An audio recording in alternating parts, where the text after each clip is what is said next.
The Americans with Disabilities Act, or ADA, is a critical component of the National Real Estate Exam because it impacts how commercial property owners and businesses operate.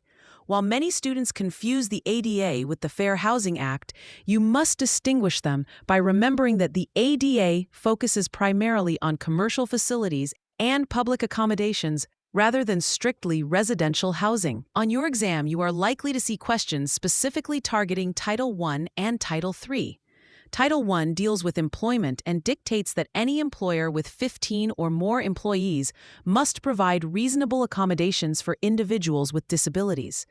This threshold of 15 is a frequent trap on the exam, so make sure you commit that specific number to memory. If a firm has 14 employees, Title I technically does not apply under federal law, though state laws might differ.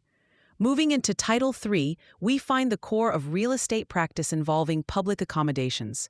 This section requires that any private entity providing goods or services to the public must ensure equal access to their facilities. This includes stores, restaurants, professional offices like your future real estate brokerage, and even private schools. When the exam asks about existing buildings, it will use the phrase readily achievable. This means that property owners are required to remove architectural and communication barriers if doing so is easily accomplished without much difficulty or expense.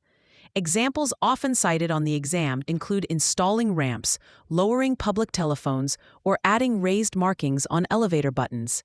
A common trick on the exam involves the difference between new construction and existing structures.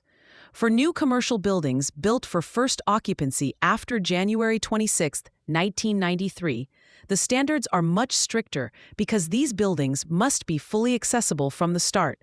There is no readily achievable defense for new construction. You might also encounter questions about who is responsible for compliance in a leased space. Under the ADA, both the landlord who owns the building and the tenant who operates the business are responsible for ensuring the public accommodation is accessible.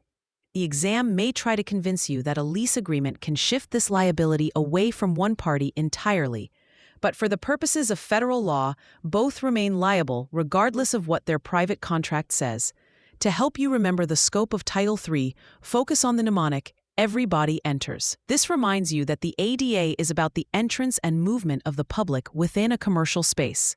If you see a question asking whether a private club or a religious organization must comply, remember that these are generally exempt from ADA Title III requirements. This is a very common distractor used to trip up test takers.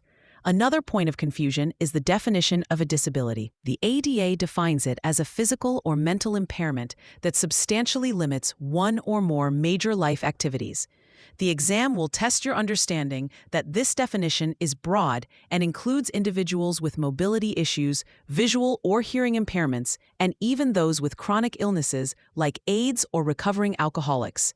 However, current illegal drug users are specifically excluded from protection. When you are looking at ADA questions, pay close attention to the specific wording regarding what is required versus what is recommended.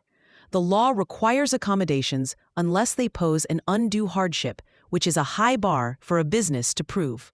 If you encounter a scenario where a small business owner claims they cannot afford a ramp, the exam expects you to know they must still seek alternative methods of providing service, such as bringing goods to the customer at the door. Focus on the idea of accessibility as a civil right rather than a suggestion. By keeping the 15-employee rule for Title I and the readily achievable standard for Title III at the forefront of your mind, you will be well prepared to navigate these questions on the national portion of the real estate exam.